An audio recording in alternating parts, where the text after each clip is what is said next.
Canarias Mi Mundo, el programa de la identidad canaria, con Alexis Hernández. Saludos amigas y amigos, gracias por acompañarme y dejarse acompañar. Aquí estamos en Canarias Radio, comenzamos un nuevo Canarias Mi Mundo, hoy con un contenido más que interesante. Hoy vamos a hablar sobre el nuevo y recién estrenado, por cierto, Manual de Estilo de la Radiotelevisión Canaria.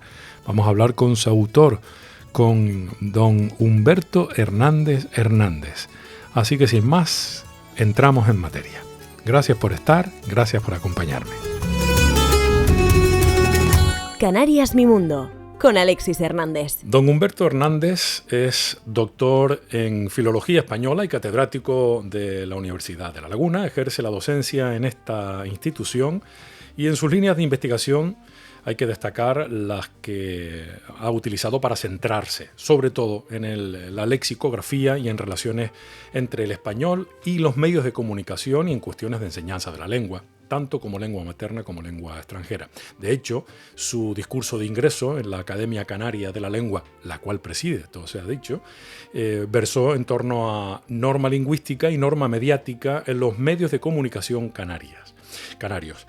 Estamos además, y este es uno de los motivos por los que estamos en la facultad, estamos en la Universidad de La Laguna, en su despacho, es el autor por mi parte por lo menos, y creo que de la mayoría de mis compañeros, el esperado Manual de Estilo de la Radiotelevisión Canaria, que marca para mí un antes y un después en esta comunidad autónoma, que casualmente lleva con una televisión autonómica y una radio autonómica, sobre todo la televisión, más de 20 años, y justamente durante todo ese periodo lo hemos echado en falta, por lo menos un servidor. Humberto Hernández, muchísimas gracias por acompañarnos, gracias por estar aquí. Gracias a ustedes por darme voz.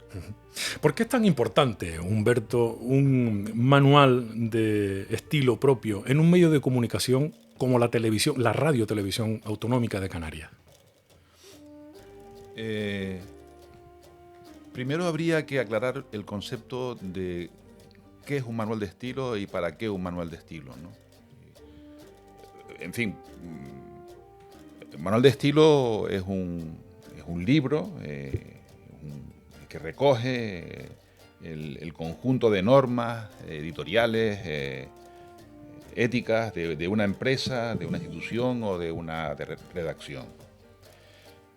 Es en principio el código interno de la institución, de la redacción de un medio, para unificar criterios lingüísticos y criterios éticos de los informadores. Esa razón fundamental, por supuesto, esa razón fundamental es tan importante dada la enorme repercusión que tienen los medios de comunicación.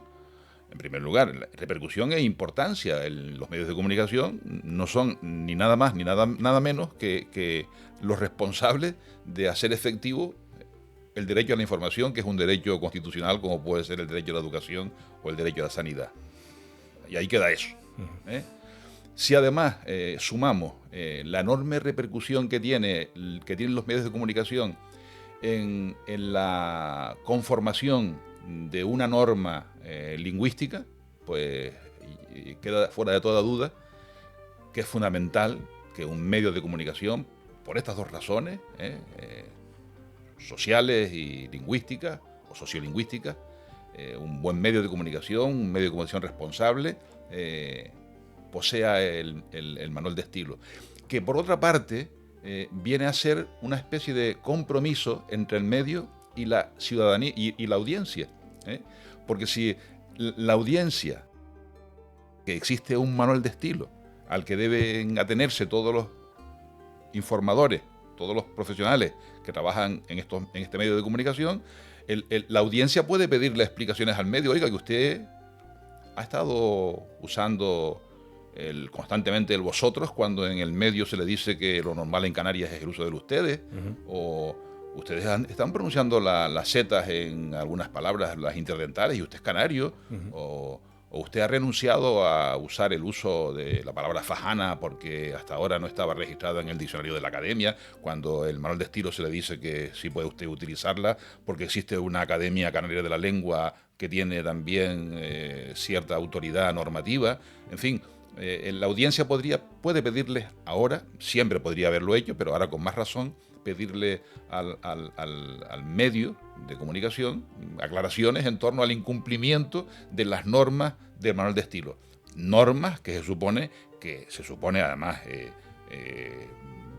ahí soy yo responsable de esta afirmación que voy a hacer ahora, que se supone que comparten los profesionales del medio.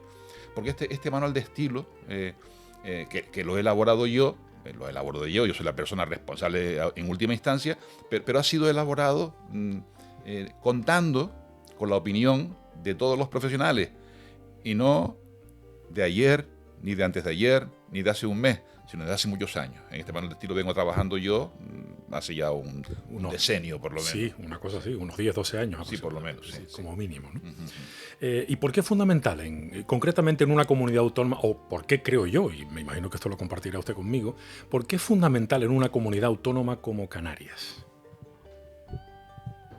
También por muchas razones. Cuando yo preguntaba en la facultad y a algunos colegas cuál era el manual de estilo que se recomendaba o se proponía, todo el mundo me decía lo mismo. Había dos manuales de estilo, el de la agencia F, el manual de español urgente. No sé si y el del país, tal vez. En aquel momento ni el del país. No existía eso. Y el de radio y televisión española. Española, claro. Ya luego empiezan a aparecer el del país, el de... El ABC también creo que tiene. La Vanguardia, la ABC, etcétera, ¿no? Últimamente aparece ya por primera vez uno de un manual de una cadena radiofónica, el de la SER, por ejemplo, uh-huh, que no tenía, ¿no? Entonces los modelos para los periodistas que no eran de la zona centro-norte peninsular, eran los modelos que se prescribían en los manuales de estilo que procedían de la zona del centro-norte peninsular. Claro. En consecuencia, incluso se decía que muchos alumnos me preguntaban que, claro, que en el libro de estilo de la agencia F o el libro de estilo de la cadena SER, que había que pronunciar las interdentales, ¿no? Que si no lo estábamos haciendo mal, claro, que si nos alejábamos del uso de los pronombres que eran lo estándar en el español peninsular, lo hacíamos mal. Entonces, creo que ya era hora de que una modalidad o una institución, una comunidad autónoma con cierta con identidad propia y modalidad lingüística también propia, como es el español de Canarios, tuviese su propio manual de estilo para aclarar y sacar de cualquier duda a los profesionales en relación con estas cuestiones particulares, diferenciales del español de Canarias y de nuestra realidad social, ¿no? Es un manual que además puede ser perfectamente extrapolable a otros colectivos, no es exclusivo de la radio-televisión. No, todo lo contrario. Es un punto de partida, tal vez. Hay que partir de la base de que la preocupación ha surgido del ente Radio-Televisión Canaria, ¿no? Pero desde luego esto puede ser quien lo consiga, si se pone a la venta, o no sé cómo se divulgará esto, ¿no? Uh-huh. Pero desde luego yo creo que puede ser útil y me gustaría que fuese útil, que el esfuerzo que se ha hecho en su realización pues tuviese algún tipo de trascendencia o importancia. Lo está haciendo, eso por descontado, y lo será en mayor medida, estoy absolutamente seguro. A este respecto leo textualmente en la página 27 del manual: en Canarias, y esto no puede negarse, la influencia de otras modalidades lingüísticas se entiende, a través de radios y televisiones peninsulares de gran penetración puede dificultar la natural conformación de una norma dialectal propia. Esto un poco es lo que podríamos interpretar como el proceso de aculturación que hemos padecido durante la existencia, desde 1956 con Televisión Española y mucho antes con las radios, ¿no? Yo me he atrevido en algún momento a hablar desde el punto de vista lingüístico, vamos a ver por asuntos, ¿no? De interferencias lingüísticas de otros medios de comunicación en el español en Canarias, ¿no? Vamos a ver, el español es un conjunto de dialectos, ¿no? El español no es una lengua que se habla en Castilla y luego lo demás son dialectos, no. El español es el dialecto que se habla en Castilla, el que se habla en Andalucía, el que se habla en Canarias, el que se habla en México, el que se habla en la zona andina, Argentina, Uruguay. Ese conjunto de dialectos constituye la lengua española. Y todos están al mismo nivel. No hay ninguno que diga del que pueda decirse este es el mejor y este es el peor. Este es el original. Este es el original. En fin, o sea, el neutro que suelen bautizar. El neutro, que eso es horroroso. En fin, me da mucha pena que el español, que pudiese haber una norma neutra del español, pues en fin, esa asepsia. Nos empobreceríamos. Claro, muchísimo. Totalmente. Además es una cosa tan humana, tan íntima, tan personal como es la lengua, que se nos quiten las peculiaridades sería terrible, ¿no? Digo que en realidad en las modalidades dialectales a las que acabo de hacer referencia, por ejemplo, la modalidad andina, la modalidad argentina o del cono sur, la mexicana, en fin, se han ido conformando de una forma natural porque son lo que son. Y los medios de comunicación argentinos escriben en la modalidad argentina y hablan en la modalidad argentina. Es naturalísimo que un argentino pues pronuncie la sh que pronuncia, que use el vos en lugar del tú, sin ningún tipo de problema. Pero no hay interferencia, claro. Porque no hay interferencia. Aquí tenemos la permanente interferencia, en fin, valórese en el sentido que debe valorarse, no como algo lingüístico, ¿no? del español castellano, del español peninsular. Desde que nos levantamos, yo siempre pongo el mismo ejemplo, ¿no? Yo soy un oyente, un amante de la radio, ¿no? Conecto la radio y ya estoy recibiendo el español castellano. Yo estoy recibiendo español en que se distinguen las S de las Z, en que se hace uso del vosotros en lugar del ustedes, en el que aparecen las S finales a pico alveolares, en el que existen solo autobuses y en fin. Y tengo que esperar a las 7 menos cuarto, creo que es, para que en la cadena en cuestión, en fin, se emita desde Canarias. Y se emite, hay una emisión de Canarias que dura 5 o 10 minutos. Una desconexión. Para luego volver otra vez a conectar con la... O sea, que la norma que yo estoy recibiendo es la norma castellana extrainsular. Uh-huh.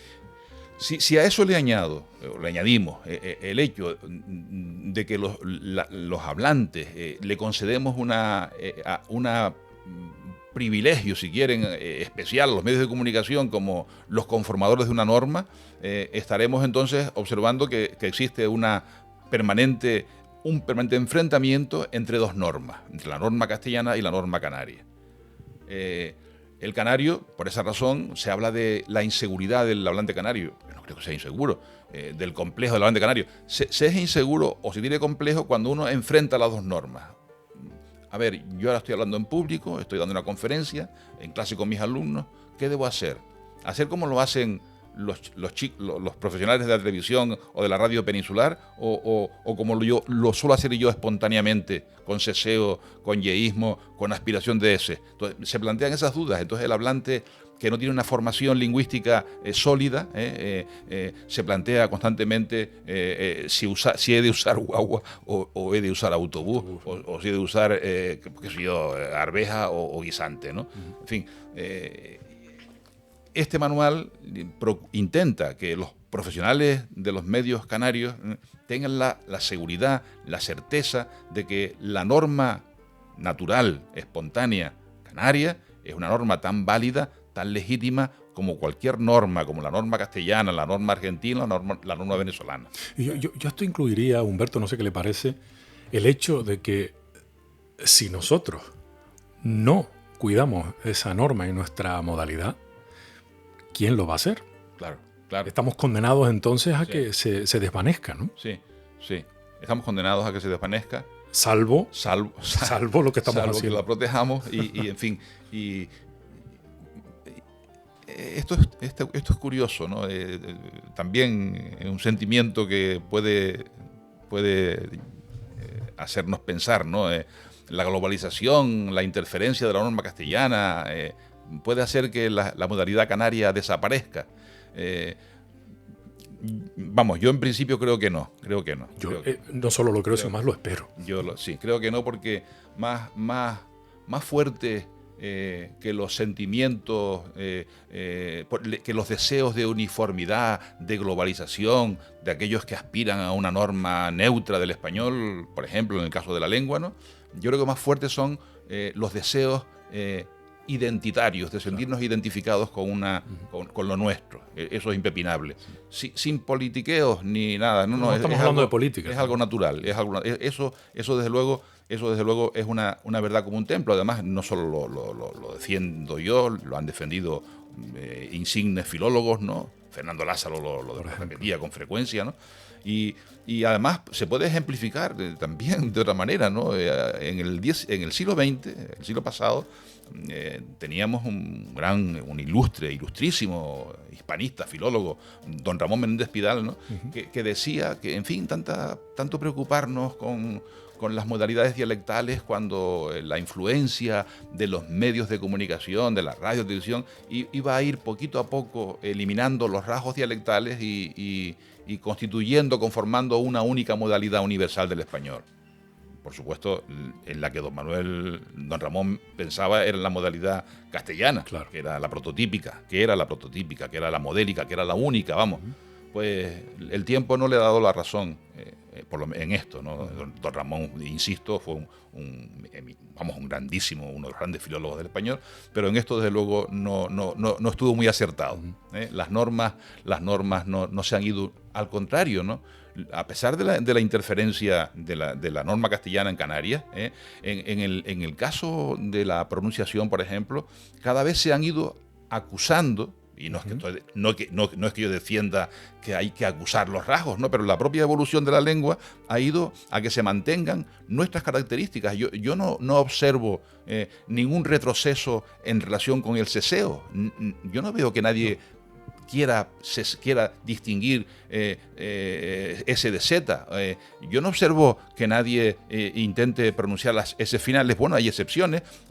Tampoco es un rasgo tan generalizado, o sea que hay zonas de Canarias en que se pronuncian las S finales, aunque no son las S finales peninsulares. Digo que no se, al contrario, la aspiración no solo se mantiene, sino que se ha ido acusando más. El ceseo, por supuesto, se mantiene.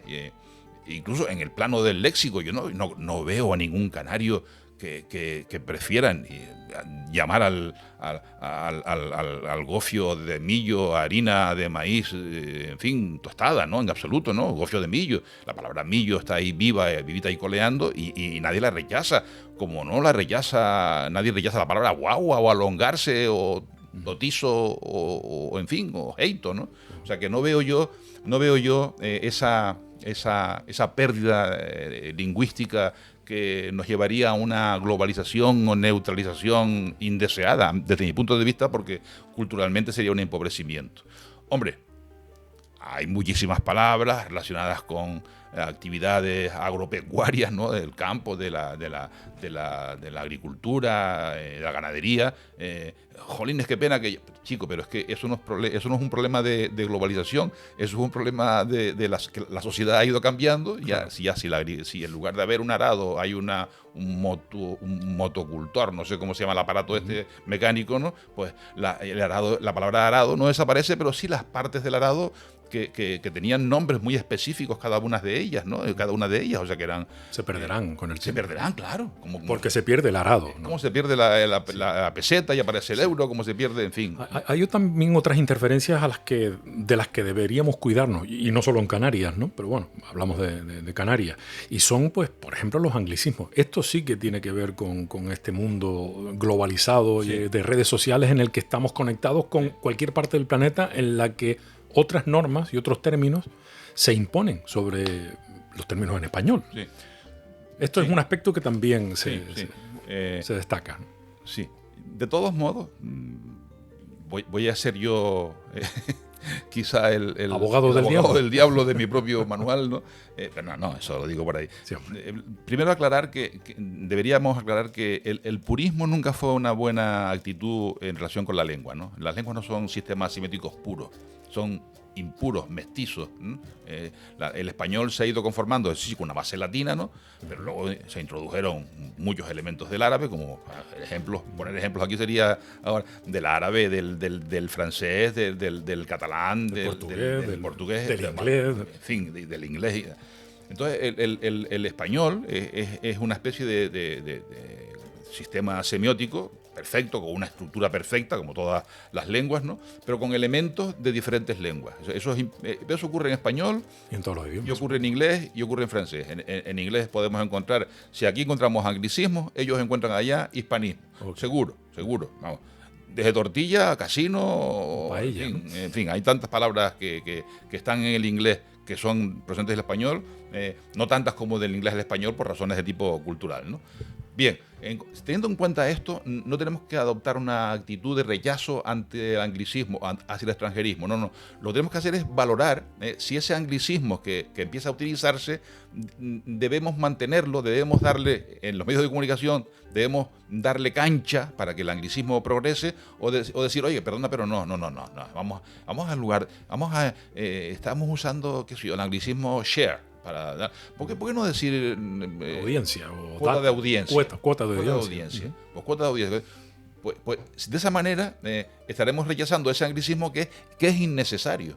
Pero hay otros anglicismos que son completamente necesarios. En fin, yo me planteo ahora, cómo llamar a un libro que es un éxito de ventas, ¿no? Pues un éxito de ventas. Hombre, pero si ya existe el término bestseller, pues todos lo conocemos ya. Todos lo conocemos. Oye, que tengo un malestar en el cuerpo, en el estómago, por un viaje que hice desde América hasta aquí. Si ya usamos la palabra inglesa que tengo, el jet lag, pues chicos, no pasa nada, ¿no?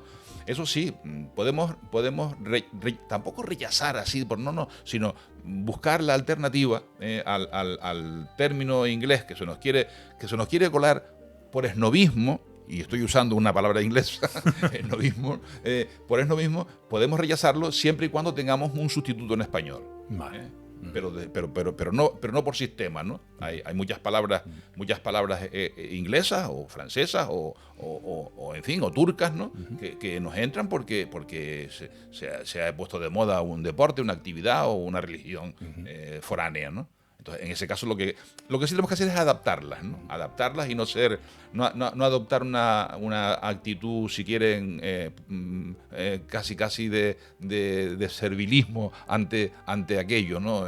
Alguien me decía, pero es que nosotros estamos diciendo aquí la punta del iceberg, cuando hay que decir la punta del iceberg. No, perdona. En inglés era iceberg y hemos tomado la palabra iceberg. Pero en español, iceberg. O sea, que hay que ser conscientes de que las palabras muchas veces se aclimatan. En español de Canarias tenemos, igual la gente lo ignora, pero también una serie de anglicismos importantes, ¿no? O sea, aparte de los ya típicas papas, ¿no? Papas quineguas y papas autodate, que son marcas comerciales, King Edward y Up to Date. O los cambulloneros, ¿no? Que también tenía... Bueno, no sé. Yo más bien... esas expresiones. Creemos que más bien el cambullonero, que pueda tener sus raíces en el inglés, la hemos tomado directamente del portugués, me parece, ¿no? Si mal no recuerdo la etimología, ¿no? Bueno, pero tenemos otras palabras. Palabras incorporadas. Sí, y la gente ignora que no sabe que piche, por ejemplo, más usada en las islas occidentales, en lugar de asfalto, pues es un anglicismo, y del que se ha formado no solo tenemos la palabra piche, sino incluso el verbo empillar, ¿no? Y empillado, ¿no?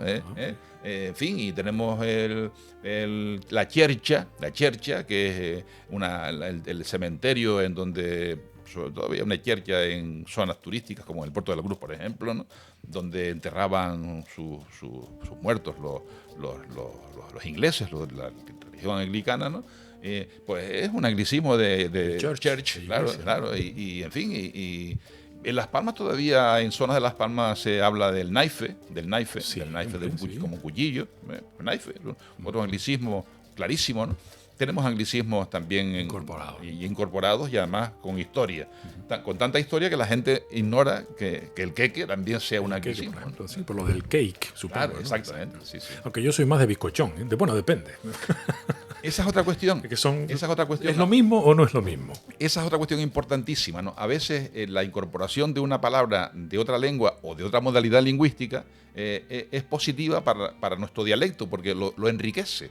Lo enriquece. El hecho de que haya habido una interferencia con la palabra en lugar de guagua, el medio de transporte guagua, autobús, pues ha llevado a que diferenciemos guagua y autobús. Una guagua no es lo mismo que un autobús.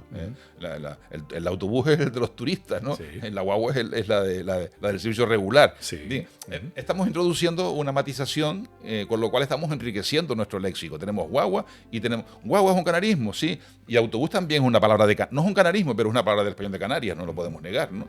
Y lo mismo ocurre con esto, ¿no? Entre el queque y el bizcochón, ¿entiendes? Pues hay diferencias, ¿no?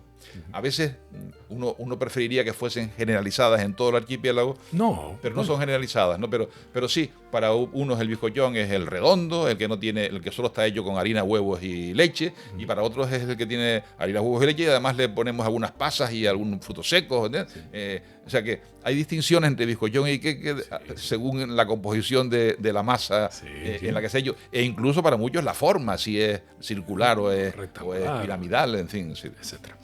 Sobre el uso, precisamente... Piramidal, dije, prismática, quiero decir. Sí, un prisma, se entendió perfectamente, ¿no?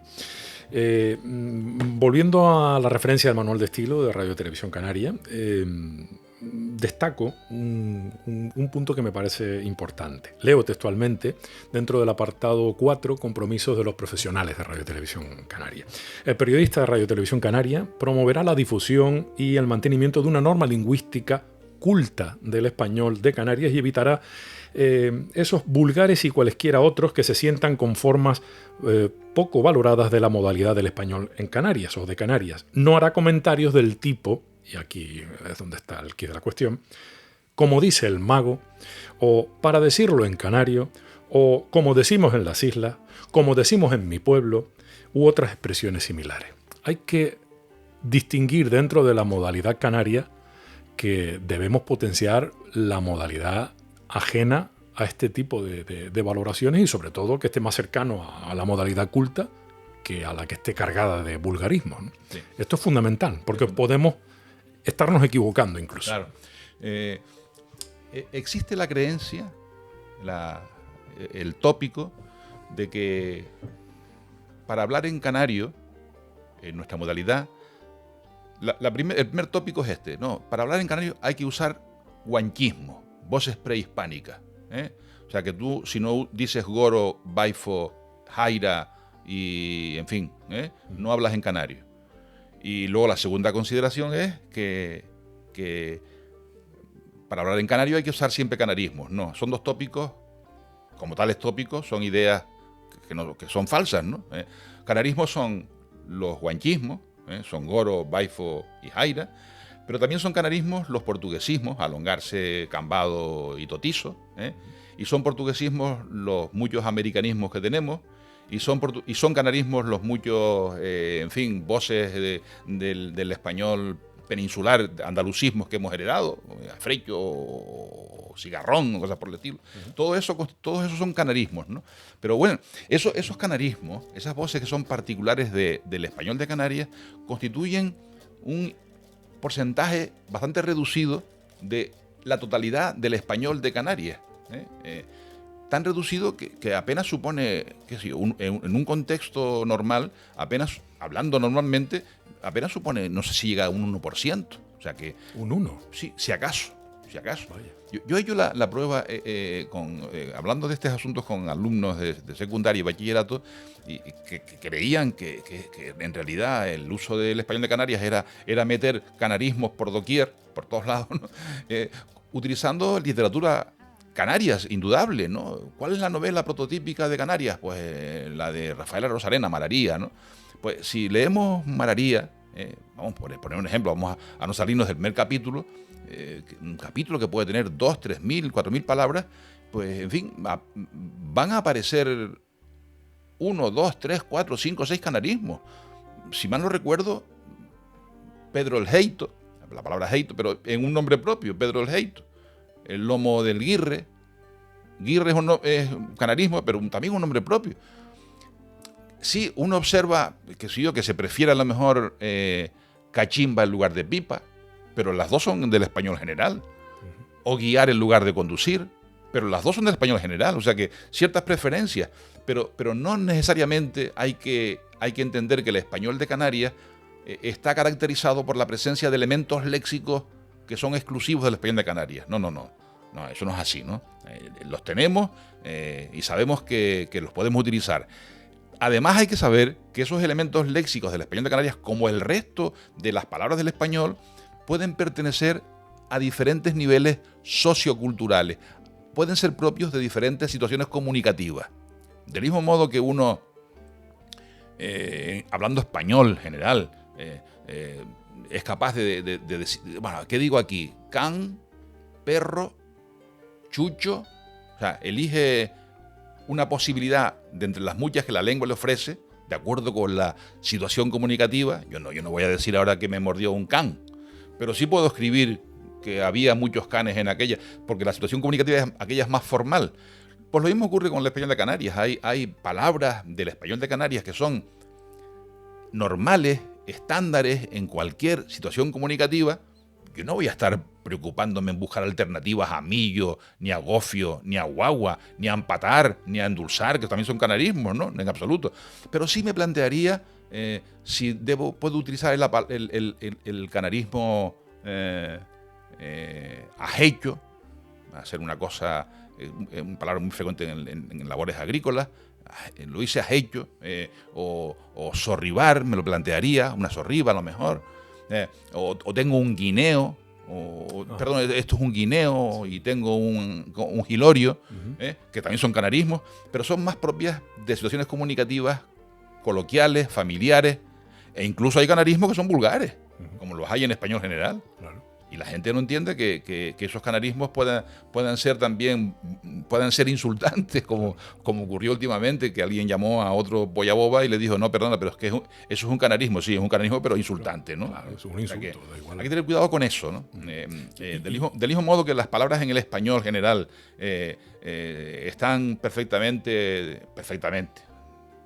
distribuidas en registros para apropiarlas a cada situación comunicativa, también los canarismos pueden aparecer en esa gradación de canarismos, vulgares, claro que los hay, insultantes, coloquiales, familiares, rústicos, y canarismos que ya no tienen ningún tipo de connotación, porque todos los canarios los usamos con toda normalidad y tanta normalidad que ya han trascendido las fronteras del español de Canarias, ¿no?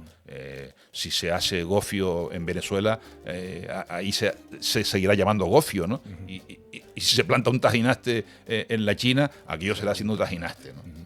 Este aspecto se cuida de manera especial en este manual de estilo, porque la responsabilidad de los y las periodistas, de los comunicadores y las comunicadoras, es doble en este caso. Digo, este manual de estilo de Radio y Televisión Canaria. Los que trabajamos en medios de comunicación, los que utilizamos la norma canaria, la modalidad canaria, debemos cuidar especialmente aspectos de este tipo, porque lo mismo llevamos muchos años confundidos y confundiendo la norma culta con la vulgar y el ser canario o no ser canario en función de eso, de, por ejemplo, el número de términos que utilicemos. Sí. Este es un aspecto especialmente cuidadoso y con mucho detalle redactado dentro del manual. Sí. Yo sigo en primer lugar la lógica, ¿no?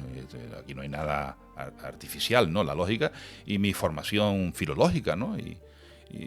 Pero siempre he promovido, he dicho que hablemos con naturalidad, que lo estaremos haciendo bien.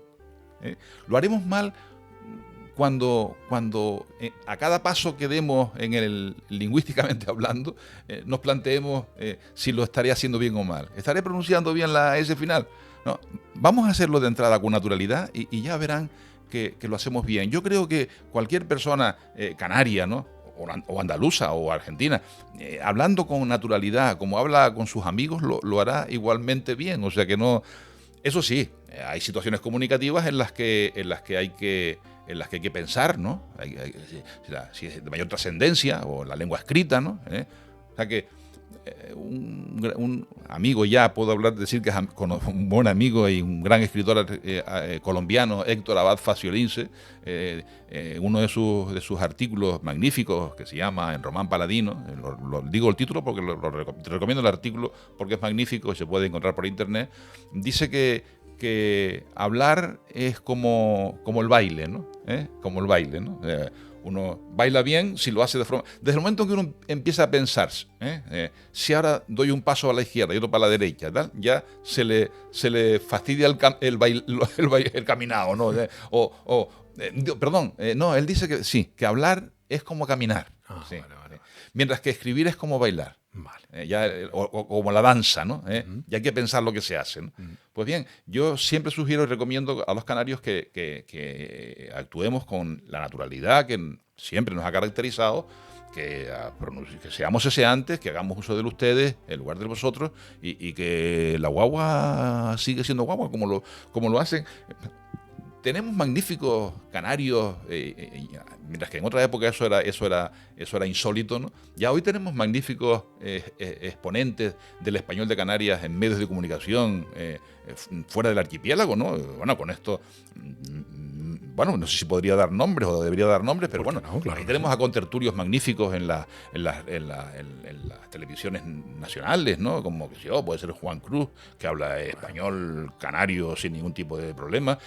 Ahora está hay un reportero que está emitiendo, dando sus reportajes y sus crónicas desde la frontera con Ucrania, desde Polonia creo que está, Nicolás Castellano, por ejemplo, hablando en un español canario sin ningún tipo con naturalidad, con espontaneidad, tanta que el otro día, si mal no recuerdo, una de sus crónicas, que no estaba destinada a la televisión canaria, sino a él está trabajando para varios medios, la cadena SER, entre exactamente, otros, ¿no? Por ejemplo, ¿no? Y entonces... Antena 3 probablemente sería. Sí, bueno, entonces dice, sí, bueno, acaban de llegar, por cierto, 3 guaguas con guagua. Sí. Dijo guagua, esa guagua llegó por lo menos a varios millones de oyentes de España y de América, ¿no? Y bueno, aquello me alegró. Bueno, ya desde luego la palabra guagua ya es una palabra casi internacional. No creo que nadie pregunte en la península como preguntaban en nuestra época de dónde era si le preguntabas por la parada de la guagua. No, ya hoy saben que la guagua es una guagua. Es el autobús, el bus o lo que sea como dicen ellos, ¿no? Pero digo que ya podemos poner ejemplos que son representativos de que nuestra modalidad es una modalidad legítima, y tan buena o tan mala como la hagamos los hablantes, ¿no? Cada hablante, por ser un hablante cuidadoso o descuidado, pero no por ser canario, vallisoletano o bogotano lo hará mejor ni peor. Desde luego. Humberto, el manual contempla fundamentalmente cuestiones de forma, pero también de contenido. ¿Es lo que se cuenta tan importante, en nuestro caso, en un medio de comunicación, como cómo se cuenta?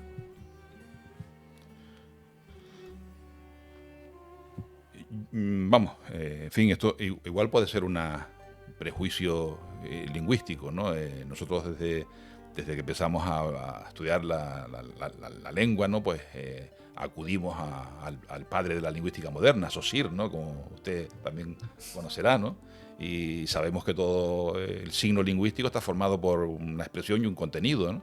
Y que estos dos elementos son las dos caras de una moneda y son totalmente indisociables, ¿no? Creo que ya está dicho. Es tan importante la expresión como el contenido. Y yo dudo que pueda haber un contenido bien expresado, bien elaborado, con una mala expresión, o al revés, o una expresión magnífica con un contenido... Bueno, para eso a veces sí se puede hacer una expresión aparentemente bien elaborada, pero un contenido absolutamente tonto, ¿no? Eso puede ocurrir. Un contenido neutro, ¿no? Eso sí sería neutro. Pero en el caso del periodismo creo que lo que debe haber es un total equilibrio, ¿no? Entre la expresión y el contenido, ¿no? A este respecto, sí, me gustaría hacer una reflexión o comentar una reflexión que A mí cuando yo veo estos pensamientos, estas reflexiones, a veces me olvido de quién las tomé y llego a hacer las mías, ¿no? Esta todavía, como la tengo fresca, puedo decir que pertenece a Andrés Rábago, el Roto, ¿no? Una entrevista, magnífica entrevista, como todas las que hace Juan Cruz, ¿no? En El País, ¿no? Y en una de las preguntas Juan Cruz le pregunta a Rábago, al Roto: usted y Yumi representan al hombre con un silenciador incorporado. Entonces responde Rábago, dice: sí. Ahora todos los hablantes, en cierto modo, todos hablamos en cierto modo con silenciador.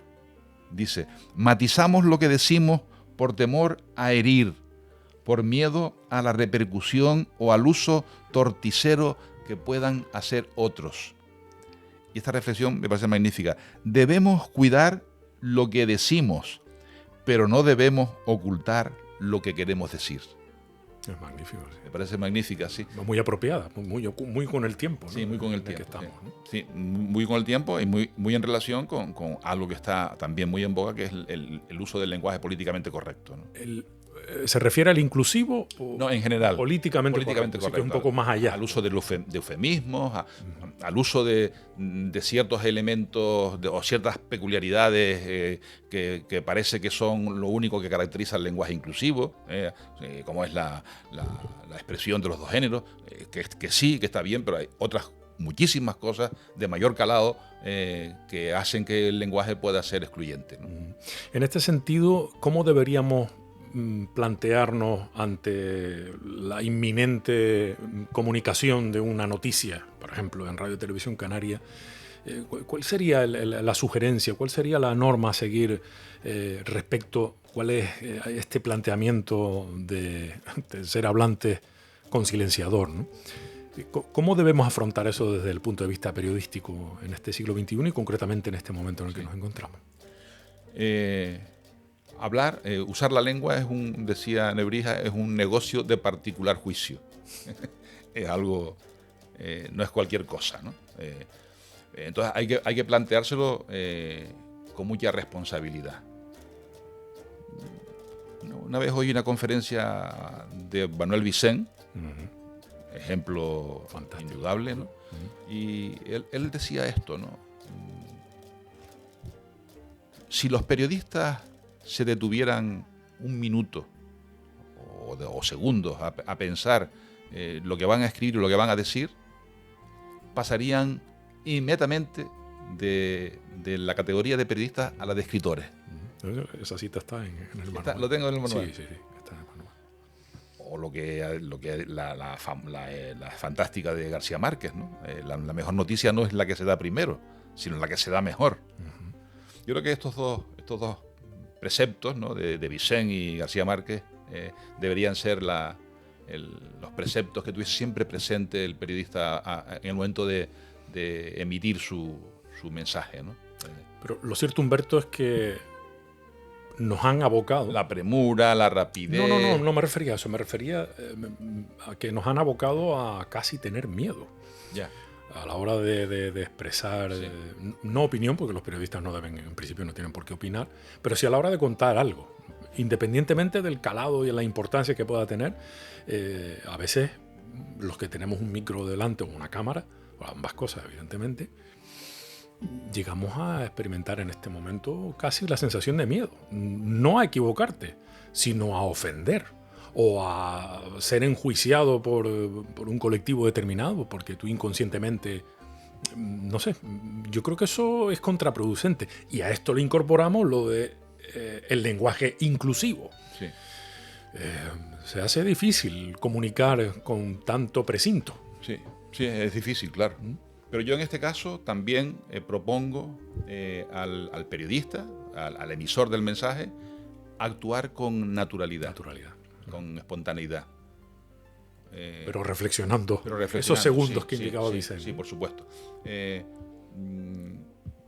Una colega de la Universidad de Sevilla, Lola Pons, a quien también recomiendo, tiene magníficos artículos de divulgación que publica en El País, y algunos libros que también recogen estos artículos, decía eso, ¿no? Que a ver cuándo llega el momento en que cada cual use la lengua como quiere usarla y nadie venga a valorar su forma de expresión en determinadas circunstancias. O sea que se considere normal, legítimo, que yo opte por hacer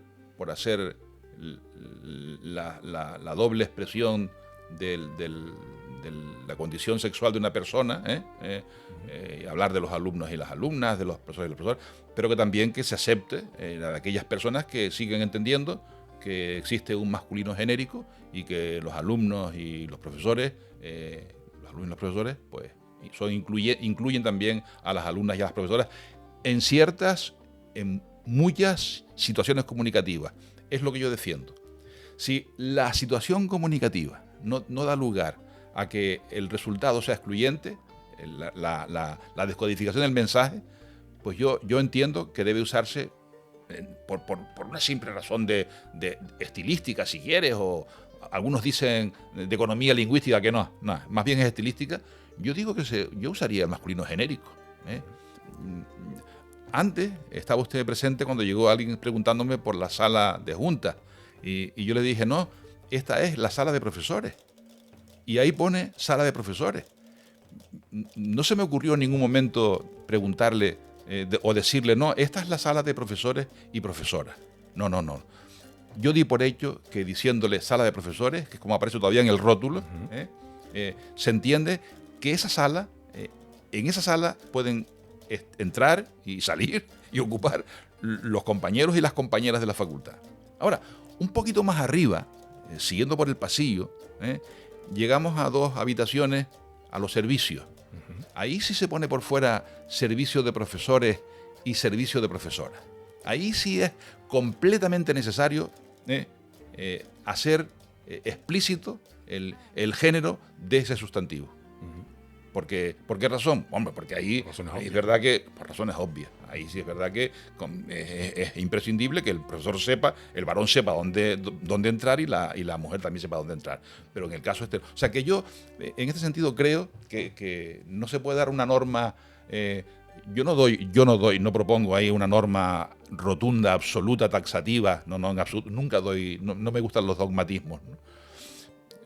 Recomiendo, yo creo que existe el masculino genérico, como también el femenino genérico en muchos casos, ¿no? La policía, la iglesia y la santa no sé cuánto, pues son femeninos que incluyen a hombres y mujeres, ¿no? La profesión periodística, pues en fin, de hombre y mujer. Pero yo soy partidario de que se use el masculino genérico o el femenino genérico cuando la situación comunicativa no da lugar en ningún momento a que aquel mensaje pueda sentirse como excluyente. Ahora bien, si hay algún pequeño atisbo de que aquello pueda interpretarse como denigrante, como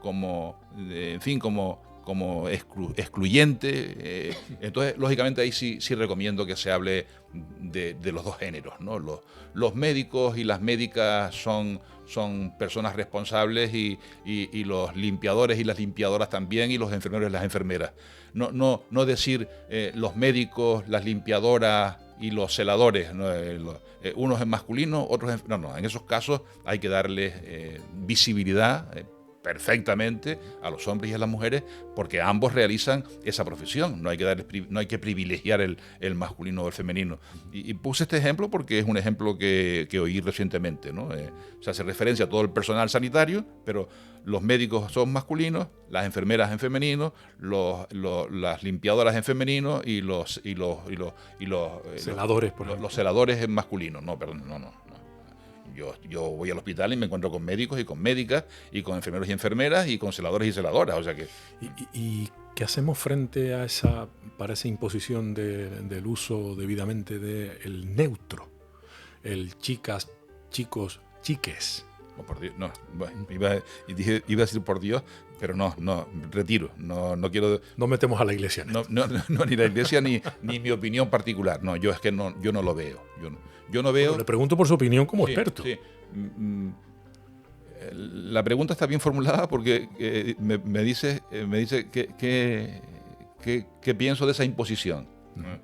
cualquier imposición en la lengua. Parece que es una imposición. Sí, claro que sí. Como lo es en buena medida el obligado uso masculino, del desdoble, ¿no? También es una imposición en algunos casos, ¿no? En fin, a mí me parece una sobrecarga expresiva salir a la puerta y decir, ven, que entren todos los alumnos y las alumnas, ¿no? Porque yo pueda pensar que si no lo digo así, las alumnas se quedan fuera. No, venga, todos los alumnos pasen para acá que vamos a ver los exámenes. Sé que entrarán todos, ¿no? Pero tampoco costaría utilizar el masculino y femenino. Poco, nada, ahí. Pero yo hablo de incluir ese neutro, el todes, entren todes. Bueno, a lo que iba.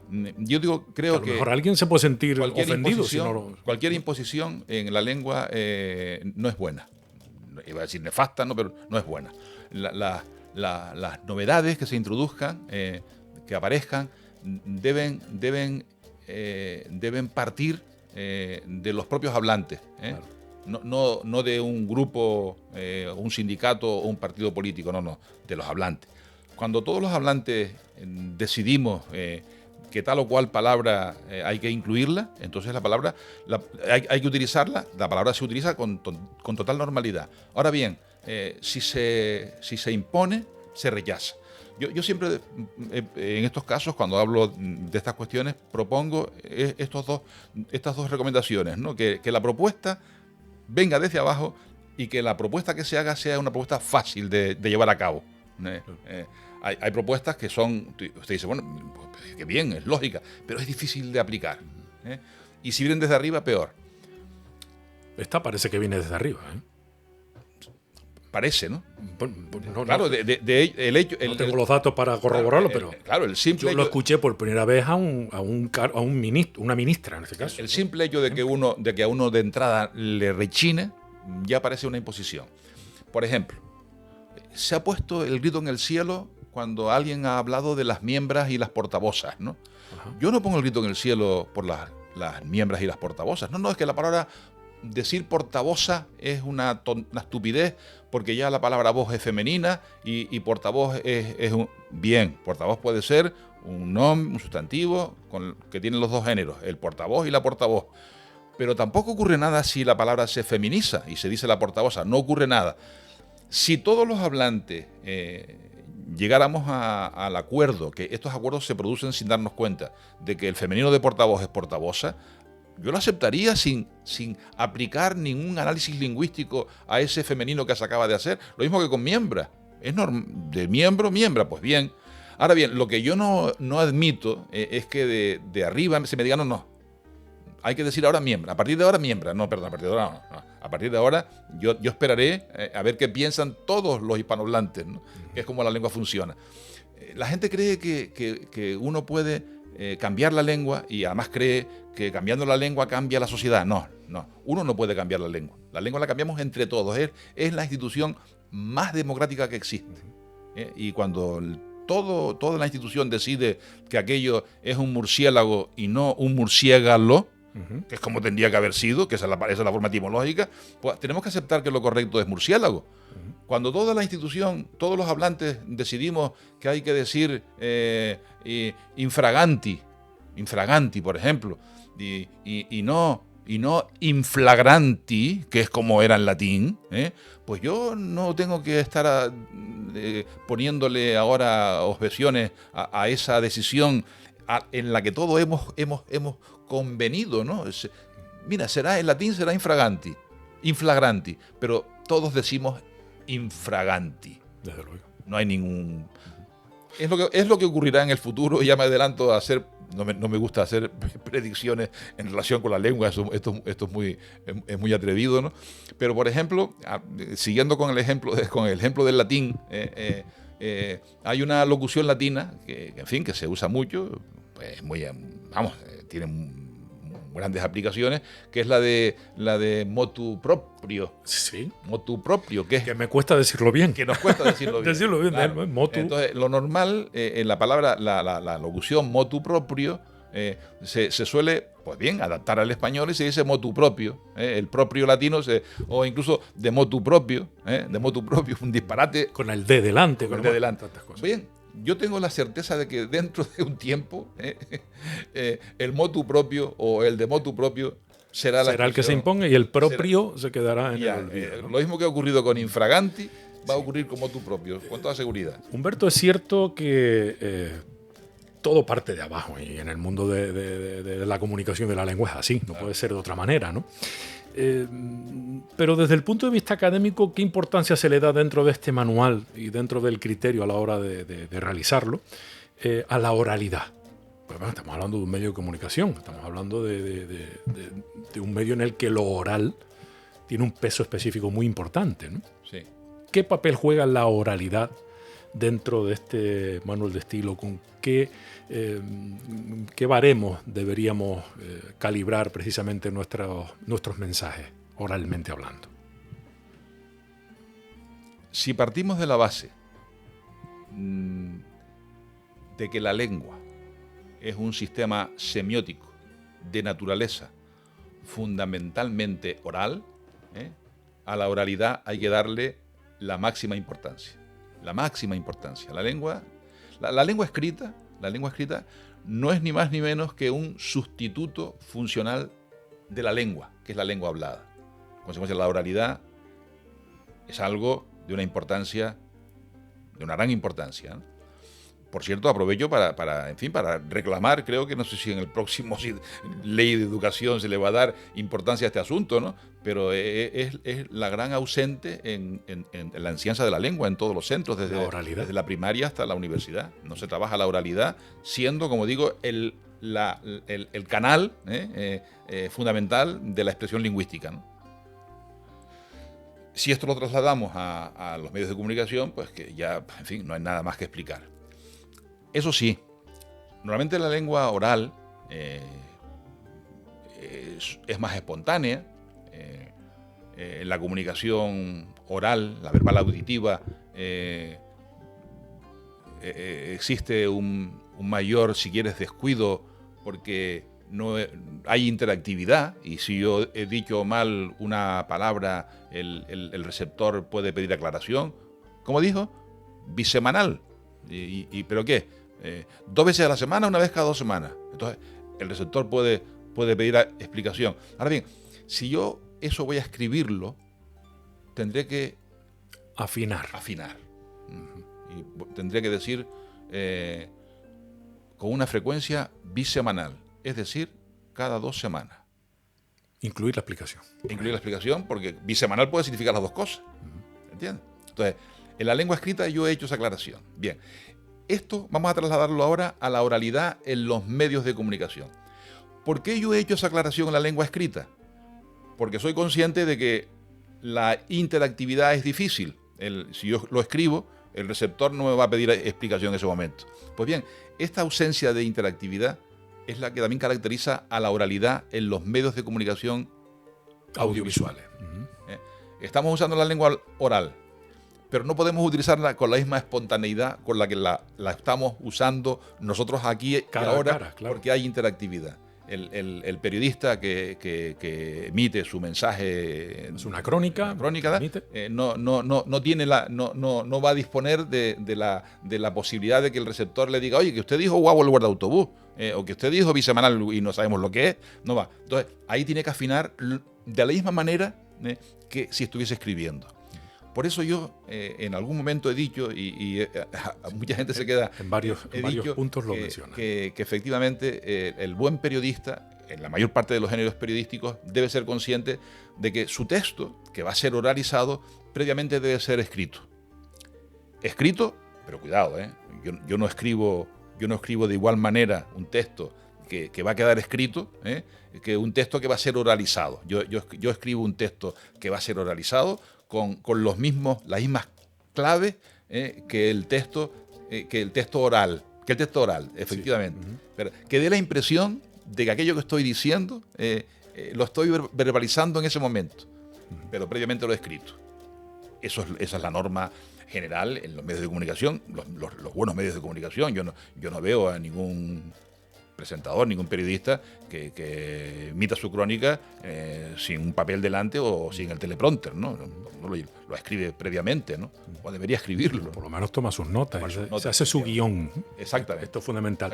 A este respecto hay una cita que usted cita, valga la redundancia, en su libro, en este libro que es nuestro ya, si me permite, el Manual de Estilo de Radio y Televisión Canaria, y hace referencia al conocido periodista Carlos Luis Álvarez, que dice en Cándido, conocido como Cándido, quiero decir, que manifestaba: un periódico bien escrito es la mejor escuela para el buen uso de la lengua. Por supuesto.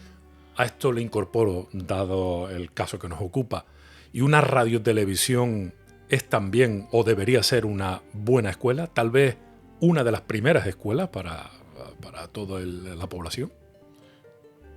Debería serla, y debería serlo, y con lo que ello conlleva. Con lo que ello conlleva, sí.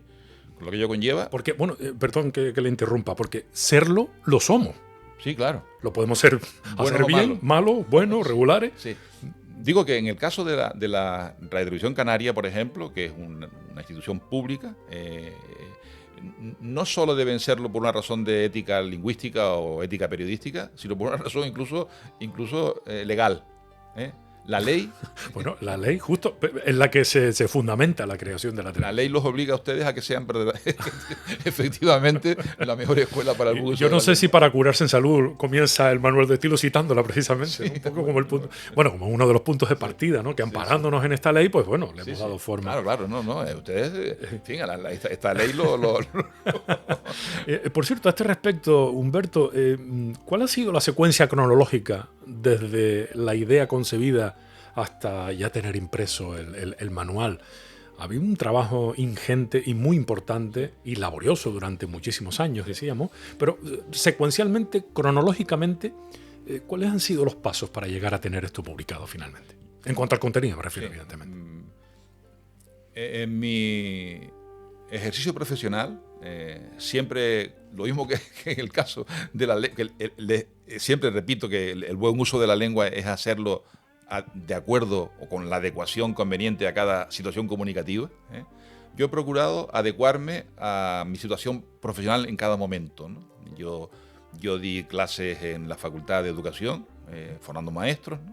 Y en aquel periodo intenté orientar mis clases a la formación de los maestros. Y al tiempo, hace más de 20 años, vine a la Facultad de Periodismo. También he tenido algunas asignaturas en la Facultad de Filología, pero mi grueso fue periodismo, y a partir de ahí pues empecé a adecuar mis clases a la formación de periodistas, ¿no?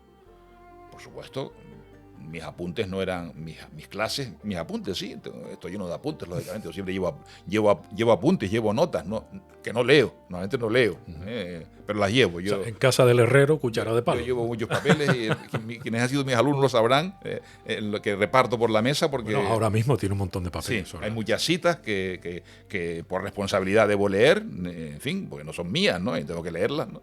Entonces, cuando llegué a periodismo, esa preocupación fue fundamental, y rápidamente me intenté formar en relación con la lengua y los medios de comunicación.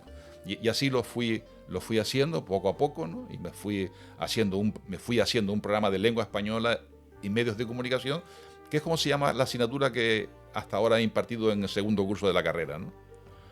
Pues a partir de ahí ya me fui preocupando de la realidad de los medios de comunicación. Observé la interferencia que recibían los periodistas a raíz de las preguntas que me hacían en relación con si podían pronunciar la S o la Z, o el ustedes en lugar del vosotros, etcétera, ¿no? Y creí oportuno ir tomando esas notas que yo respondía a mis alumnos.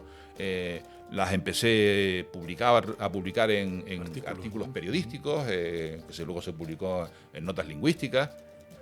Por cierto, últimamente pues también he seguido con otros artículos también relacionados. O sea que intento ejercer la docencia de la lengua española en relación con los medios de comunicación. Hubo un primer momento en el que todas aquellas notas relacionadas con el español en los medios de comunicación canarios se publicaron en un librito que se llamó Norma Lingüística y Español de Canarias, manual estaba mirando porque lo vi antes por ahí. consulta para periodistas, sí, un librito de unas 100 páginas, que también publicó el gobierno de Canarias, ¿no? Y a raíz de ahí me vinieron varias propuestas, entre otros el que a la sazón creo que era el director de la radio Canaria, De la Radio Autonómica de Canarias. Juan Carlos Mateu. Como un amigo y gran profesional, Juan Carlos Mateu. Juan Carlos Mateu, pues, en fin, vino a visitarme con Candelaria. Estaba también Candelaria Delgado, sí, todavía Delgado, permanece sí, con sí. nosotros. Para proponerme por qué no iniciamos un manual de estilo para la Radiodifusión Canaria. Yo encantadísimo, ¿no? Vamos. Y él me proporcionó todos los materiales que tenían a su disposición. Había algunas, no tenían manual de estilo, nunca lo tuvieron, sino notas sueltas, ¿no? Sobre el lenguaje de la publicidad en los medios canarios, ¿verdad? Pero bueno, que me sirvieron muchísimo, ¿no? Además, él me orientó mucho en relación con la cuestión legislativa y... Bueno, Juan Carlos fue el gran impulsor de que este manual sea ahora una realidad y esto fue hace ya por lo menos 10 años, ¿no? Sí, la radio nació en 2008, pues un par de años después, si acaso. Este es el tiempo que he Fundamental. tardado que elaborar. Pero además con un trabajo de campo importante. Sí, ¿no? sí, Porque desde luego. estamos viendo, ¿no? Pues a Juan Carlos le agradezco muchísimo y la Radio y Televisión Canaria debe agradecerle esa enorme preocupación, ¿no? Pues bien, digo que a raíz de ahí empecé a elaborar ese manual y ya me perdí, Alexis, la pregunta en cuestión. ¿Cuál fue la secuencia cronológica? Sí, Vamos muy bien, sí, hemos empezado cómo nació la idea, sí, cómo surgió el encargo y cómo cronológicamente o secuencialmente transcurrieron esos años. Vamos, ¿no? Pero ya veo que es a base de tomar nota y cada, buscar respuesta, ¿no? Cada cierto tiempo, pues abría los archivos correspondientes en el ordenador de este manual de estilo que se iba elaborando y eso sí, siempre con un doble objetivo, ¿no? Seleccionar, porque alguien puede decir, hombre, esto es fácil de hacerlo porque es casi un corta y pega, ¿no? ¿Quién será el atrevido o atrevida? Alguien podrá decirlo, porque yo sí, la verdad es que ahí me atrevo a decir cosas novedosas, aunque están consensuadas con los profesionales de los medios, ¿no? Que ahí digo, por ejemplo, cosas que pueden ser una aparente contradicción de la norma, ¿no? Yo ahí digo abiertamente que los profesionales, que los periodistas que no pertenecen al español, que no son hablantes del español meridional o canario, ¿no? Cuando vean un canarismo que se escribe con Z, que lo pronuncien con S, porque esa Z ahí, la Z de Yaiza no representa una interdental, o la Z de Tazacorte, son palabras canarias, de origen prehispánico, ¿no? Que tienen una letra Z por una razón ortográfica de hipercorrección, pero que nunca representaron un fonema interdental. O sea que por muy distinguidor que se sea, y que distinga casa de caza, cuando pronuncias la palabra Yaiza o la palabra Tazacorte o el sustantivo Nausé o otros nombres canarios, pronúncialos con S, por favor, que es como se dan de pronunciar. O sea que ahí esa norma no está en ningún lado, está en el manual de estilo y la damos nosotros, la doy yo con el respaldo de los compañeros de Radiodifusión Canaria. O como recomiendo que se le ponga la tilde al solo en el texto del teleprompter, ¿no? Porque eso va a ayudar al locutor a que emita con las pausas necesarias ese mensaje. Porque si yo no veo la tilde, que según la norma ya no la lleva, yo no sé si aquello es un pronombre, es un adjetivo o es un adverbio. Entonces, el presidente se presentó solo ante los medios audiovisuales, puede leerse de dos maneras. El presidente se presentó solo ante los medios audiovisuales, o el presidente se presentó solo ante los medios audiovisuales. Pero ahí no influye la coma. Es que ahí no hay coma. No hay coma. Ahí no hay coma. O sea, ahí la pausa... O la pausa más que la coma. La pausa solo la daría el hecho de entender que el solo es adjetivo o que es adverbio. Y eso no lo sabemos no lo sabemos si no le ponemos la tilde. Esta discusión voy a invitarla a que la mantengamos en una siguiente sí, edición en la que tengamos también presente a nuestro común amigo Ramón Alemán. Sería estupendo, sí. Sería muy apasionado.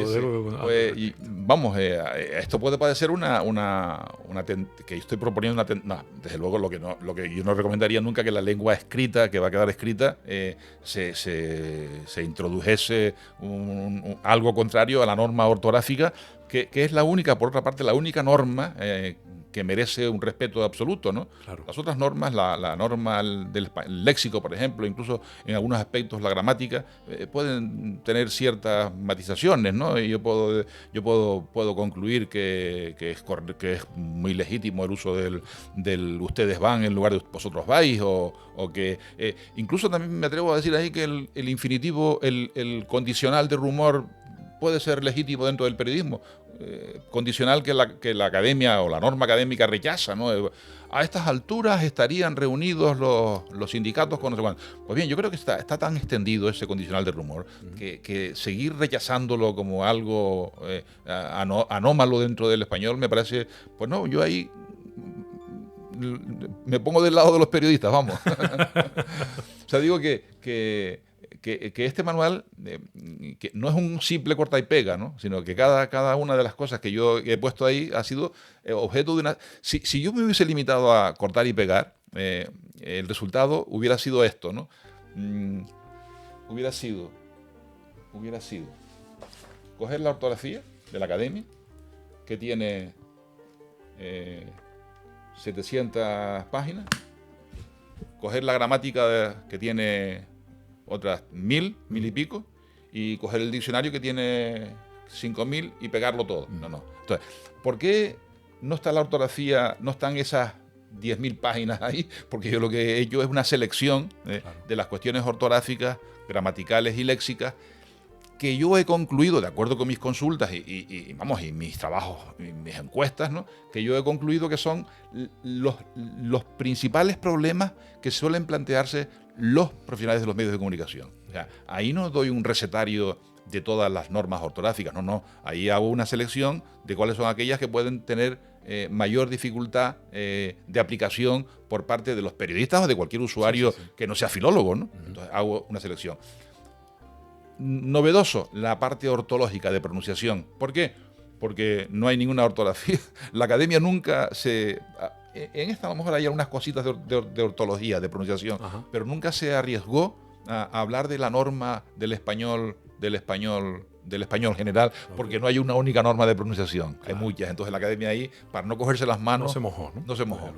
Yo ahí me he mojado, lógicamente, ¿no? He dicho lo que yo sé, lo que sé como filólogo, lo que sé por tener la fortuna de estar en una institución como la Academia Canaria de la Lengua, ¿no? Arropado por dialectólogos del máximo nivel, ¿no? Y desde luego, en la parte gramatical, como he dicho, pues algunas novedades relacionadas con el español de Canarias y en el léxico, pues lo mismo. He incluido un capítulo importante en relación con los neologismos, los anglicismos, ¿no? En donde les propongo a los periodistas de radio y televisión que, en fin, pronunciaciones cuando hay que mantener el anglicismo o la alternativa en el español general si el anglicismo en cuestión no tiene una traducción todavía, ¿no? Es un manual, es una publicación totalmente actualizada, se produce un hecho en la vida cotidiana y automáticamente es parte de este reflejo, sobre todo en lo que se refiere a acontecimientos de índole mundial. Hablamos del coronavirus y del tratamiento dentro de por ejemplo, ¿no? Dentro del medio de comunicación en cuestión, las informaciones sensibles, que hay un capítulo especial y muy importante, las relacionadas con violencia de género, con suicidios, con personas con discapacidad, con personas desaparecidas, algo que lamentablemente es una realidad y que también debemos cuidar mucho a la hora de contar. La verdad, en honor a la verdad, he de decir que ahí no me explayé, como alguien pudiera esperar que me tendría que haber explayado, pero es que yo doy por hecho que gran parte de estas cuestiones pertenecen a la formación periodística, digamos, ¿no? Efectivamente, y además está ya contenida ahí si la legislación está muy clarita, ¿no? Hago referencia a a las leyes que tienen que ver con este tipo de informaciones. Y evidentemente este manual de estilo de Radio y Televisión Canarias se complementa con las maravillosas publicaciones, por ejemplo, de la Academia Canaria de la Lengua. Si alguien tiene algún tipo de duda, sobre todo los grandes y magníficos diccionarios en los que usted ha tenido una participación importantísima. No solo en las publicaciones, sino también en la institución. En la propia institución, Viva, abierta. ¿no? Y hay interactividad. En fin, ahí tenemos una página web, ¿no?, en la que cualquier ciudadano puede consultar y a la que puede dirigirse con consultas o con propuestas que deseen hacer, ¿no? Creo que es una institución, vamos, no sé si puedo decir que está feo que yo lo diga, ¿no? Siendo miembro, pero creo que es una institución que está en fin, justificando su existencia, cosa que de la que se dudaba inicialmente, vamos, con nuestros, igual, cometemos algunos errores, sin duda, ¿no?, pero procuramos cumplir con nuestros objetivos, que es la de... por cierto, que ya es un artículo o varios artículos del Estatuto de Autonomía de Canarias, ¿no? Los poderes públicos han de preocuparse por promover, divulgar y en fin, y hacerse cargo de que se investigue sobre la modalidad lingüística canaria como un patrimonio cultural que es, ¿no? Que no es algo novedoso. La propia Constitución, en su artículo 3, en el primero habla de que el español es la lengua de todo el Estado, ¿no? Pero luego, el español o castellano dice en la Constitución, pero luego se dice que las modalidades dialectales son patrimonios culturales que hay que proteger, ¿no? Ya la propia Constitución así lo explicita, ¿no? Pues la Academia Canaria de la Lengua creo que en fin, es la encargada en este caso de hacerse, de responsabilizarse de esta preocupación en fin, no sé, o artículo estatutario, ¿no? Desde luego. Ya para finalizar, Humberto, me gustaría saber en quién pensó como público objetivo, evidentemente, periodistas y personal de Radio y Televisión Canaria, pero además de nosotros, ¿en quién pensó a la hora de elaborar este manual de estilo? Porque yo creo que esto tiene un público que puede ser mucho más numeroso que exclusivamente el periodístico y trabajadores y trabajadoras del ente público Radio y Televisión Canaria, ¿no? Sí. ¿A quién va dirigido este manual? Sí. ¿A quién le gustaría que llegara este manual? Como decía antes, el manual no solo es el documento por el que han de regirse los profesionales, sino que además es la prueba de que el ente, la institución, Televisión Canaria, se compromete con la audiencia, ¿no? En consecuencia, pensé por supuesto en los profesionales, pero también en la audiencia, ¿no? Claro. También en la audiencia. Y desde luego no puedo obviarlo, ¿no? Porque sujetos activos en todo este proceso han sido mis alumnos, ¿no? Con ellos he contado sin que ellos lo supieran, lógicamente, pero sí, a veces lo sabían. ¿Sí? Me han servido como sujetos para hacer reflexiones y proponerles algunas cuestiones, aunque normalmente contaba con compañeros, con exalumnos que están ya en los medios de comunicación, pero sí, los alumnos siempre fueron unos sujetos activos, ¿no? Importantes en este manual y en todo lo que yo publico, ¿no? Y supongo que también directa o indirectamente personas iguales, académicos, algunos profesores y profesoras, supongo, en su día, también de una u otra manera, directa o indirectamente, me repito, merecen ser recordados, entiendo. Prueba de ello es la dedicatoria del libro, ¿no? Sí. A dos académicos que ahí lamentablemente ya no están entre nosotros, Manuel Álvarez Querra y José Antonio Samper Padilla. Sí. Me imagino que también hay una carga emocional importante cuando uno hace realidad un proyecto en el que seguramente, y con muchos cafés de por medio con ellos y con otras personas, pudo compartir en algún instante de su carrera, ¿no? Profesional. Seguro que sí. Manolo Alvar fue, además de un amigo, fue junto con Ramón Trujillo mi maestro, ¿no? Fue maestro Trujillo diría que fue mi maestro en mi formación global como filólogo, ¿no? Manolo Alvar, que en paz descanse, lo fue en el ámbito de la lexicografía, que fue la disciplina en la que yo más he trabajado y aún sigo trabajando, ¿no? José Antonio Samper, querido amigo, catedrático de Las Palmas, siempre estuvimos en labores académicas, incluso él como presidente de la institución, yo como vicepresidente, luego pues nos turnamos, nos cambiamos los cargos, ¿no? Una relación excelente, magnífica con él, con su mujer, también catedrática de la Universidad de Las Palmas en fin, y ahora pues lógicamente no puedo olvidar otra persona que también tendría que estar no tendría que estar y no está, pero en fin, hace una semana o 2 semanas también falleció otro compañero de la academia, magnífico filólogo, persona encantadora y mejor amigo, Juan Manuel Pérez Vigaray. En su memoria también va dedicado a este manual, desde luego. Y a todos y todas cuantos de una manera u otra algún día soñaron con también tener a disposición este manual de estilo, y que ya no están entre nosotros, ¿no? Sí. Y bueno, y a seguir trabajando en esta línea, sí, porque esto es un primer paso. Claro, el problema que tenemos los que nos dedicamos a la lengua, que no lo tienen, por ejemplo, los arqueólogos o, en fin, es que estamos trabajando una materia que está viva, en constante, permanente evolución. O sea que lo que decía antes del motu proprio, ¿no? Yo me acuerdo que una vez en una clase estábamos haciendo un ejercicio práctico de conjugación de verbos y no sé qué verbo salió. El verbo adecuar, ¿no? Y me acuerdo que la norma académica decía, el verbo adecuar se conjuga como el verbo, yo adecuo, como averiguar, ¿no? Ajá. Yo adecuo, tú adecuas, él adecua.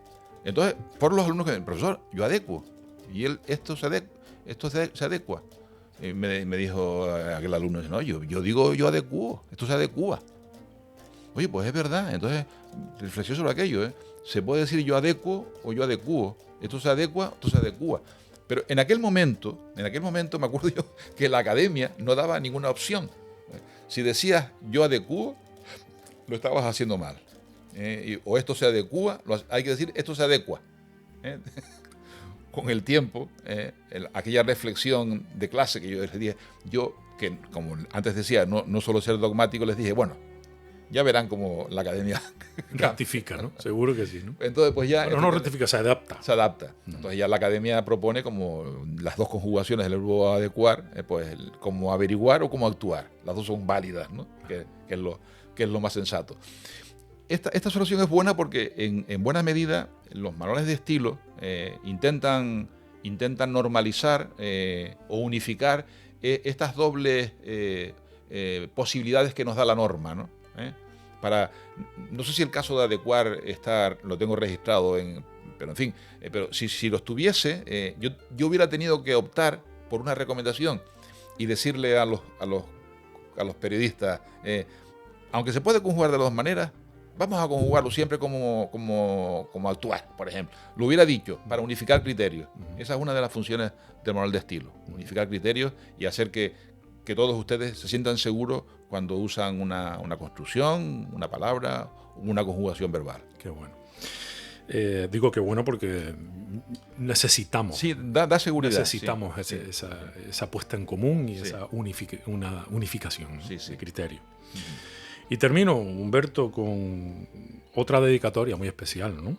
Mario, que ahora empieza a hablar, ha recibido la dedicatoria de este primer volumen del Manual de Estilo de Radio y Televisión Canaria. ¿Quién es Mario? Hace ya 30 y pico, desde el 90, 30 y... Está feo que yo no me acuerde ahora de la edad de mi hija Marta. Tiene 36, hace 34 años. Tenía 2 añitos, Marta. Salió una de mis primeras publicaciones, que es una literatura de Canarias, una antología de textos canarios, una antología para uso de la escuela que fue promovida y auspiciada por la Consejería de Educación en aquel momento, ¿no? Vamos, creo que tuvo una buena acogida esa antología. Y la dedicatoria era así: a Marta, que ahora empieza a hablar. Pues 30. Mario es el hijo de Marta. O sea, su nieto. Mi nieto, sí. Que también empieza a hablar y ya empieza a pasar. No, pobrecito, ya es una delicia, ¿no? Además, uno como filólogo está observando constantemente cómo se produce ese proceso milagroso de la adquisición del lenguaje, ¿no? Pues Mario es este enanito de 2 años que me ha dado Marta, que hace 34 años también empezaba a hablar. Qué curioso, ¿no? Parece que se cierra un primer círculo, que este no será el único, evidentemente. Sí, se cierra un círculo y además, ¿no? Ya volvió otra vez al manual. Esto no es una obra definitiva, como decíamos antes, ¿no? Esto hay que estar permanentemente actualizándolo, ¿no? Actualizándolo. Por eso me imagino que será cuestión de tiempo que tengamos una versión digitalizada, Sí, que es muchísimo más sencillo y también más barata, porque sí, claro, para irlo, sobre todo porque es actualizable de una manera mucho más cómoda y más rápida. Sí. ¿no? De todos modos, existe la creencia de que es bueno que una obra de estas características o un diccionario estén digitalizados, porque así se pueden introducir cambios en cualquier momento. Pero eso no es bueno. Eso no es bueno. El que no es bueno. Que en una obra normativa, en una gramática, en un diccionario, tengamos la idea de que se pueden introducir cambios todos los días. Okay. No es bueno. Hombre, es bueno que esté digitalizado, pero que tengan una cierta fijeza. O sea, que si un diccionario está digitalizado, yo sepa que ese diccionario que está digitalizado tiene validez hoy, mañana y pasado. Que sea fiable, claro. Claro. Esa es la diferencia con la Wikipedia. Exactamente, claro. O sea, si un diccionario me dice, no, cuidado, porque el diccionario de la academia lo están modificando todos los días, malo. Es como si me dijeran es que el Código Civil también lo modifican todos los días. No, aunque esté digitalizado, no. Tiene que tener un tiempo de vigencia, ¿no? Pues bien, esto es lo que también puede ocurrir con esta manual. En el supuesto de que se digitalice, vamos a darle una vigencia de un tiempo. Unos años, ¿no? Unos años, 5. En lexicografía se tenía como un decenio, más o menos, el valor normativo de un diccionario, ¿no? Pues eso es lo que habría que hacer en todo caso y no sería difícil. Pero que la gente no crea que si se digitaliza vamos a estar introduciendo cada 2 por 3 novedades o cambios, ¿no? Yo supongo que a la carta, ¿no? No, eso no, pero sí por la comodidad de la consulta. Eso sí, ¿no? por supuesto que sí. Y de todas maneras, efectivamente, que menos que 10 años, cuando por no, encima de todo no hay que arreglar lo que no está roto. Efectivamente, sí. No, y hay cosas mejorables, lógicamente, ¿no? Sí, desde luego. Humberto Hernández, muchísimas gracias de verdad por su tiempo, pero sobre todo por haber compartido con nosotros tantas publicaciones, pero de manera especial le agradezco esta que a mí me alegra la vida. Muchísimas gracias. Y a mí me alegra aún más que para ustedes les sea útil y que además les alegre la vida. Sí. Pues de verdad. Y el sobre hojuela. Lo prometo. Muchas gracias. Un abrazo, muchas gracias. Alexis. Canarias Mi Mundo, el programa de la identidad canaria.